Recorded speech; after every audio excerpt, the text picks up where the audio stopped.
자, 요 문제는 또 대표 문제로 한번, 준 대표 문제로 한번 체크해 보겠습니다. 자, 1번. 좀 전에 본 겁니다. 그래서 너무 시간적 제한 없고 일률적으로, 가중처벌하는 이제 음주운전 관련 조항, 윤창호법, 위헌 나온 건데 조금 뉘앙스가 다르게 나왔어요. 음주운항에 전력이 있는 사람이 다시 음주운항을 한 경우에 가중처벌인데 이게 윤창호법의 가지조항입니다. 가지조항. 그래서 뭐 회사안전법이라고 하는데 그래서 이제 윤창호 사건이 이제 떨어지고 나서 도로교통법,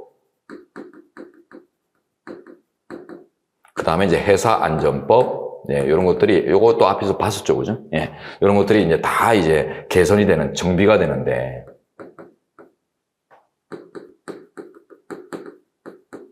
요걸 이제 한마디로 이제 윤창호법이라고 호칭할 수 있습니다. 똑같은 내용이었어요. 그래서 요거는 과하다 해가지고 똑같은 논거로 위헌이 나옵니다. 자, 그 다음 2번, 금방 봤던 내용이죠? 한번 확인하시면 되겠고요. 그 다음에 3번, 요게 어려워요. 자, 주거침입 강제추행죄 및 주거침입 중강제추행죄에 대해서 무기 7년 이상의 징역이 처한다. 과하다고 해서 위헌 나왔습니다. 자, 일단 주거침입 성범죄죠. 주거침입 성범죄. 자, 여기 포인트 더 볼게요. 근데 요거 비슷한 조항인데 또 합헌 나온 게 있어요. 그것도 같은 연도에 연달아서 나온 건데요. 그거를 이제 비교하시면 여러분들이 좀 쉬울 겁니다. 자, 비교할 때, 자, 야간 주거침입 절도. 야간 주거침입, 절도, 그걸 매개로 하는 각종 범죄예요. 그래서 야간 주거침입 절도범, 관련 범죄 이제 다 포함해서, 자, 똑같이 무기 7년 이상 처벌하는 거, 요거는 합헌이 나오거든요. 근데 얘는 이제 위헌이고, 자, 이게 왜 차이 나냐면, 요게 들어가냐, 안 들어가냐입니다. 그래서, 이제 주거침입이라는 어떤 그 불법에다가 또 성범죄나 절도범죄나 이런 다른 범죄, 이런 것들이 이제 결합된 불법의 가중 요소가 있죠. 그래서 어느 정도 가중은 필요한데, 얘는, 야간이라는 불법성이 또 추가돼요. 불법성이 이제 가중됩니다. 그래서 가중된 불법 요소가 또 추가됐기 때문에 총 3가지가 이렇게 합쳐진 거죠. 그래서 이 정도 처벌해도 이제 괜찮다고 했는데 얘는 2가지만 있네요. 그죠? 주거침입하고 성범죄하고 이 2가지고 야간이나 뭐 이런 어떤 행위 불법이나 결과 불법을 이렇게 가중시킬 수 있는 요소가 좀 덜하기 때문에 그래서 이제 무기 정도까지 가는 거는 너무 과하다. 해가지고 이제 위헌 났거든요. 그래서 여러분이 야간 주거침입이냐, 그냥 주거침입이냐, 요거 가지고 구분을 좀 하셔야 되겠습니다. 자, 그 다음 4번. 금융회사 등의 임직원이 그 직무에 관해 금품 등을 수수 요구하는 경우에 쭉 이제 처하도록 규정한 특가법. 요건데, 요거 금융회사 임직원, 다뤘던 겁니다. 그래서 이제 금융기관 임직원의 뇌물죄 의제입니다. 뇌물죄로 하고 이제 똑같이 이제 의제된 결과가 인데, 요게 단순 의제예요. 단순 의제. 그래서 이제 괜찮은데, 요거는 이제 여러분들이 판례 경향 모르면 전혀 포착 못하게 돼 있어요. 뭐 5년, 10년 이런 거 가지고 이제 가려봐야 되는데 이거를 못 가리거든요. 근데 이렇게 지금 밋밋하게 나왔죠. 밋밋하게 나왔다. 자, 그죠? 이게 뭐 OX표시가 좀 애매하게 되는데 하여튼 자, 이게 위반되지 않는 겁니다. 위반되지 않는다. 합헌인데 자, 우리가 정리했잖아요. 금융기관 임직원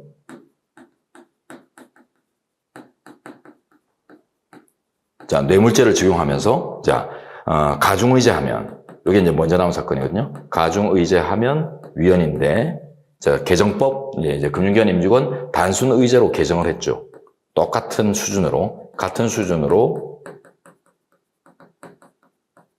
처벌하도록, 자, 이렇게 이제 바꿨더니, 요거는 이제 합헌 나오거든요. 그래서 이제 밋밋하죠. 보다 더 가중한다, 이런 요소들을 갖고 있지 않아요. 그런 것들이 이제 뉘앙스가 안 보이면은, 이거겠거니, 이렇게 이제 추정을 하시면 되겠습니다. 자, 이렇게 해서 이제 45번 문제도 한번, 처리를 해보고, 이제 어려운 문제, 자, 다 어렵네요, 다. 그래서 특히 3번, 4번이 워낙 어렵기 때문에, 요거를 이제 중심으로 정리하시고요. 자, 46번은 앞에서 이제 본 겁니다. 넘어가도록 하고, 자, 그 다음에 이제 47번. 요것도 대표 문제로 한번 체크해 볼게요. 이중처벌금지, 죄형법정주의 이런 것들의 이제 이론들이, 아주 총체적으로 나오거든요. 자, 먼저, 1번 보시면은 학교 정화구역 안에 금지 행위를 규정하면서 미풍양속을 저해하는 시설, 예, 요런 규정들을 뒀는데, 보통 이 정도면 위헌 나와요. 그래서 뭐 전기통신사업법이나 이런 데서 보면 미풍양속을 해야 하는 전기통신 이런 것들 막 위헌 나오거든요. 근데 요거는 합헌이 나옵니다. 예. 위반되다 보기 어렵다. 합헌 나오는 이유가 뭐냐면 요건 좀 외워주셔야 되는데 학교 정화구역 금지 그 예들을 명시를 했어요. 그래서 우리가 판례들 보면 요거는 이제 어렵진 않아요. 외우는데 어렵진 않은 게 학교 정화구역 사건들 보면은 극장 금지 사건, 뭐 납골당 금지 사건, 여관 금지, 당구장 금지 뭐 몇 가지 사건들 우리가 좀 숙지해야 될 것들이 나오잖아요, 그죠? 그게 다른 말로 하면 구체적인 예들입니다. 예들이 있다는 겁니다. 자, 그래서 이 금지 규정에 가면은 미풍양속을 제하는 시설 이렇게 규정해 놓고 플러스 구체적인 예시들을 명시하고 있습니다. 법에서 직접. 그래서 이제 이런 예들이 명시되기 때문에 그래서 이제 결합해서 미풍양속의 의미를 이제 보면 충분히 이제 의미가 포착된다. 법의 의미를 완성할 수 있다고 했습니다. 그래서 결국 이제 예시적 입법처럼 어떤 그 사례조항처럼 어떤 지침들을 갖고 있고 이 지침을 포함할 수 있는 이런 개념으로 설정돼 가지고 의미가 완성이 가능하다라고 본 사례거든요. 그래서 우리가 우리 극장 금지 사건이나 이런 것들을 이제 알고 있잖아요. 극장 금지, 당구장 금지,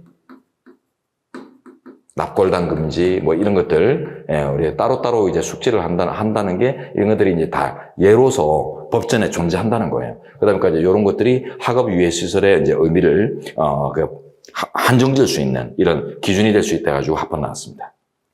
자, 다음. 2번, 이중처벌금지 원칙에서 처벌은 국가가 행하는 일체의 제재나 불이익 처벌을 모두 포함하는 것이 아니라고 했죠. 틀렸고요. 오히려 반대로 무죄추정 원칙은 범죄에 대한 국가형벌권 실행호소의 과벌에만 적용되는 게 아니라 유죄로 추정되는 모든 형사, 행정상, 뭐 불이익 그런 것들을 다 포괄적으로 금지하는 조항이기 때문에 그래서 일체의 유죄 추단 효과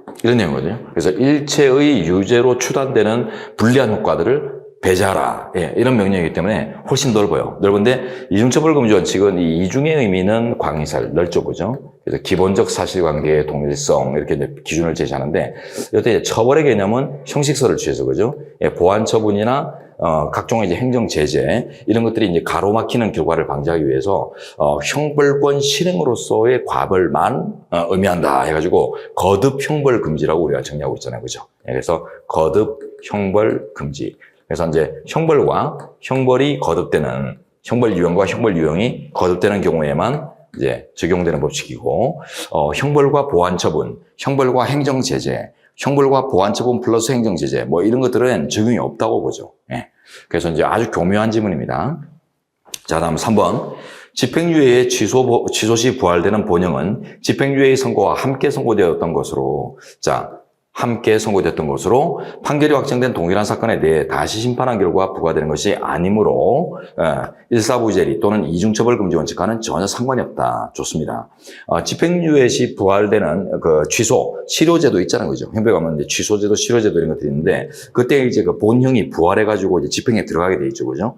근데 그런 효과는 이미 예정되어 있는 거죠, 그죠? 유예형에 내포된 효과란 것입니다. 자, 그래서 이거는 유예형의 속성상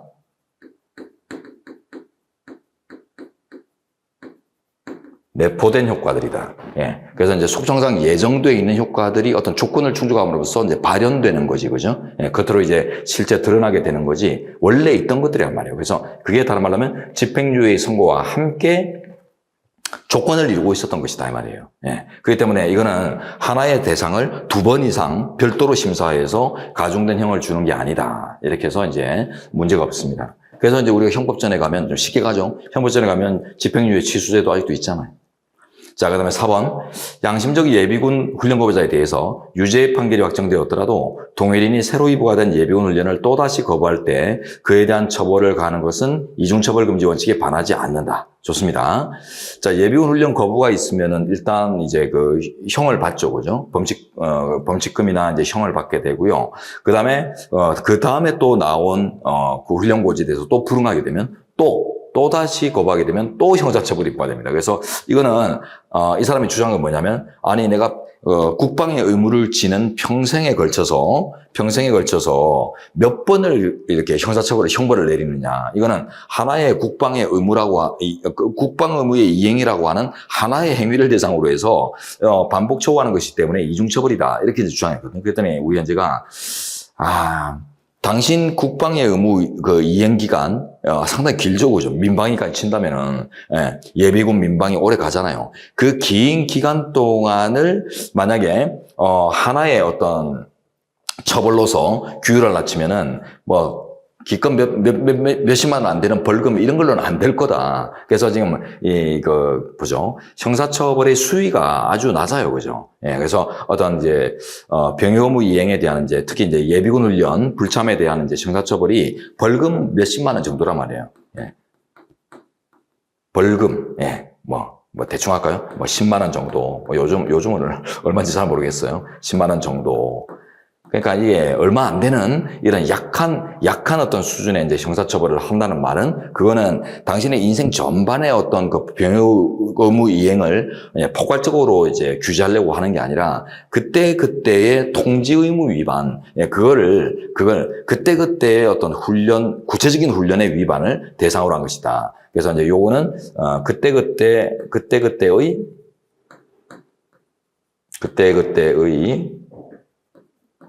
구체적인 훈련, 불응을 대상으로 상정한 것이다. 구체적인. 그렇기 때문에 이거는 별개의 행위를 대상으로 해서 별개의 규제가 들어가는 것이 하나의 어떤 인생 전반에 대해서 이제 포괄적인 규제를 이제 담당하는 내용이 아니기 때문에 중복 규제가 아니다라고 해서 이제 합헌으로 봤던 사례입니다. 수준이 워낙 이제 낮기 때문에 그래요. 자, 이렇게 이제 마무리를 하고, 자, 이제 48번으로 가겠습니다.